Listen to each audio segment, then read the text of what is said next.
আউযুবিল্লাহি মিনাশ শাইতানির রাজিম। বিসমিল্লাহির রহমানির রহিম। প্রথমে আল্লাহ রাব্বুল আলামিনের শুকরিয়া জ্ঞাপন করছি, যিনি আমাদেরকে বর্তমান প্রেক্ষাপটে একটি বিশেষ আন্দোলনের মাধ্যমে আমাদেরকে একটি কথা বলার মতো তৌফিক দিয়েছেন। তার সাথে সাথে আমি সেই সব শহীদদেরকে স্মরণ করছি যারা এই মুক্তি আন্দোলনে, বৈষম্য বিরোধী আন্দোলনে যারা প্রাণ দিয়েছেন, তাদেরকে যেন আল্লাহ শাহাদাত এবং শহীদ হিসাবে কবুল করেন। আমি মোহাম্মদ আলী আজম, আমার অবস্থান তেজগাঁও শিল্পাঞ্চল 24 নং ওয়ার্ডের জামায়াত ইসলামীর সভাপতি। আমি জামায়াত ইসলামীর সম্পর্কে আপনাদের জানার জন্য বলছি যে একটি বাংলাদেশের নিয়মতান্ত্রিক ও গণতান্ত্রিক পদ্ধতিতে ন্যায় ও ইনসাফ ভিত্তিক সমাজ প্রতিষ্ঠা করা এবং মহান আল্লাহ রাব্বুল আলামিনের সন্তুষ্টি অর্জন করাই হলো আমাদের লক্ষ্য।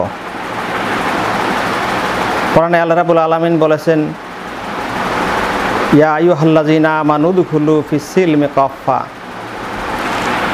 তোমরা পরিপূর্ণভাবে আল্লাহর রজ্জুকে ধারণ করো, তোমরা পরস্পর পরিপূর্ণভাবে ইসলামে দাখিল হও।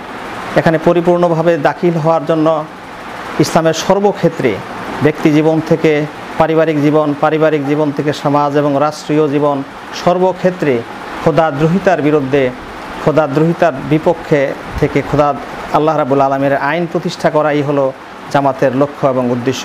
যা কোরআনে আল্লাহ রাব্বুল আলামিন বলেছেন, ইয়া আইয়ুহাল্লাযীনা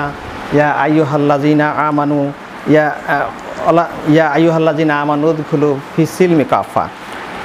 কর্মসূচি জামাতের হলো 1 নম্বরে ইসলামিক জ্ঞান চর্চার নিখুঁত পরিকল্পনা, 2 নম্বরে হলো উন্নত চরিত্র গঠনের এক মজবুত সংগঠন, জনসেবা ও সমাজ সংস্কারের এক বাস্তব কর্মসূচি, জনকল্যাণমুখী আদর্শ রাষ্ট্র ও সরকার গঠনের নিয়মতান্ত্রিক আন্দোলন। এই 4টা কর্মসূচির মাধ্যমে জামাত যে কাজটা করতেছে, মানুষের মধ্যে জ্ঞান চর্চার মাধ্যমে, কোরআন এবং হাদিসের জ্ঞান চর্চার মাধ্যমে জ্ঞানী লোক তৈরি করা।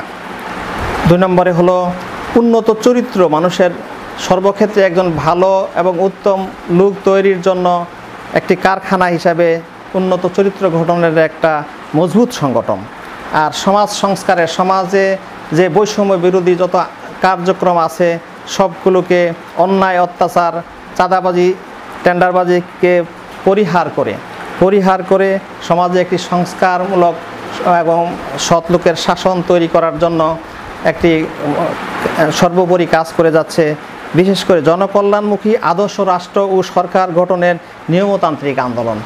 এখানে সরকারের সর্বক্ষেত্রে অন্যায়, অত্যাচার, আমাদের পূর্ববর্তী সরকার যেভাবে মানে আমাদেরকে তৈরি করে গেছেন, সেই সকল জায়গা থেকে অন্যায়, অত্যাচারকে এবং যারা গাপটি মেরে বসে আছে এখনও সরকারের মধ্যে,